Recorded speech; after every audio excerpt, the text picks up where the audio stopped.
આજે સાંજે રસોઈનો ટાઈમ થતાં મેં વિચાર કર્યો આજે રસોઈમાં શું બનાવું. મને કાંઈ સૂઝ્યું નહીં એટલે મેં વિચાર કર્યો મેહુલને ફોન કરીને પૂછી લઉં કે આજે તમારે શું જમવું છે. એટલે મેં મેહુલને ફોન કર્યો. મેહુલે કીધું તને જે ઈચ્છા પડે તે બનાવી નાખ.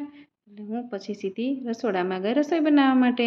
મેં વિચાર કર્યો કે બટેટાનું શાક અને રોટલી બનાવી નાખું. પછી મેં શાકનો વઘાર કર્યો. બટેટાનું શાક થતાં રોટલી ગરમ ગરમ થઈ ગઈ.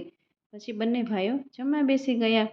બંને ભાઈઓ મેહુલને પૂછ્યું કે આમાં આટલું બધું શું લાવ્યા તમે. મેહુલે કીધું હું ઘર માટે નાસ્તો લાવ્યો છું. એટલે મેં નાસ્તામાં જોયું તો ઘણો બધો હતો, જેમ ખાખરા, સેવ, ગાંઠિયા, ચવાણું, પાપડી, બધું અલગ અલગ ઘણી બધી જાતનો નાસ્તો હતો. એટલે મેં મેહુલને કીધું કે આ શું કર્યું, બધું ફરસાણની દુકાન ઘરે લઈ આવ્યા, આ બધું મારે શેમાં મૂકવું. તો બધું એક પછી બધા જબલા નીકળતા ગયા.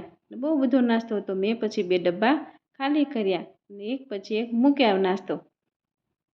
ડબ્બામાં બધો નાસ્તો ભરવાનું શરૂ કર્યું. એક ડબ્બો ભરાઈ ગયો. પછી મેં બીજા ડબ્બામાં થોડો નાસ્તો મૂકી દીધો. ત્યાં જ પછી બધા નવરા થઈને ફેમિલી સાથે વાતોના ગપાટા મારવા બેસી ગયા. જ્યાં મારો ભાઈ આવેલો હતો એટલે વાતો કરવાની તો બહુ જ મજા આવી ગઈ.